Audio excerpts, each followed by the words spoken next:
بھائی نے پوچھا ہے کہ کیا نماز میں ہاتھ چھوڑے بھی جا سکتے ہیں؟ صحیح بخاری میں 740 نمبر پر حدیث ہے، سہل بن سعد کہتے ہیں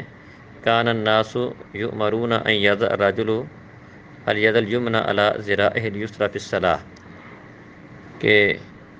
لوگوں کو اس بات کا حکم دیا جاتا تھا کہ آدمی نماز کے اندر اپنا دایاں ہاتھ اپنے بائیں بازو پر رکھے۔ تو ظاہری بات ہے صحابہ کو حکم دینے والے نبی صلی اللہ علیہ وسلم ہی تھے، تو آپ کا حکم یہی ہے کہ نماز کے اندر قیام کی حالت میں دایاں ہاتھ بائیں ہاتھ پر رکھا جائے۔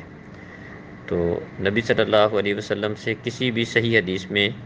ہاتھ چھوڑنا مروی نہیں ہے۔ تو اور دلیل ہاتھ باندھنے ہی کی ہے،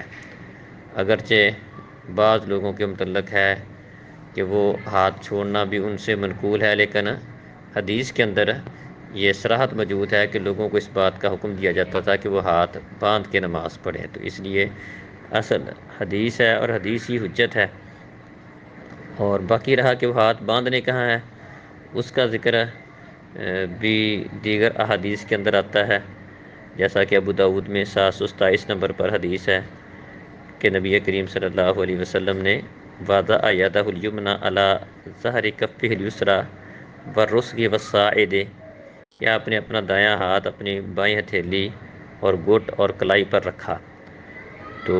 یہ ہاتھ رکھنے کی کیفیت ہے کہ ہاتھ کیسے باندھنے ہیں، تو یہ سب سے بہترین طریقہ یہ ہے کہ اس طرح ہاتھ باندھ لیے جائیں۔ اور اسی طرح ہاتھ جو ہے وہ سینے کے اوپر باندھنے کی دلیل بھی ابن خزیمہ میں ہے کہ صلیت مع رسول اللہ صلی اللہ علیہ وسلم ووضع یدہ الیمنی علی یدہ الیسری علی صدرہ، وائل بن حجر کہتے ہیں کہ میں نے اللہ کے رسول کے ساتھ نماز پڑھی تھی، تو آپ نے اپنا دایاں ہاتھ اپنے بائیں ہاتھ کے اوپر اپنے سینے پر رکھا تھا۔ تو ان احادیث سے پتہ چلتا ہے کہ نماز کے اندر ہاتھ باندھے جائیں گے، اور اس کا کیفیت بھی کہ ہاتھ وہ باندھنے کی بہترین جو کیفیت ہے اس کا بھی ذکر ابو داؤد میں آ گیا، اور وہ کس جگہ پر باندھے جائیں گے اس کا ذکر ابن خزیمہ میں ہے۔ تو ہمیں سنت کو ہی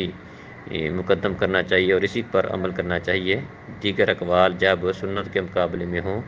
تو ان کی طرف توجہ نہیں کرنی چاہیے۔ السلام علیکم۔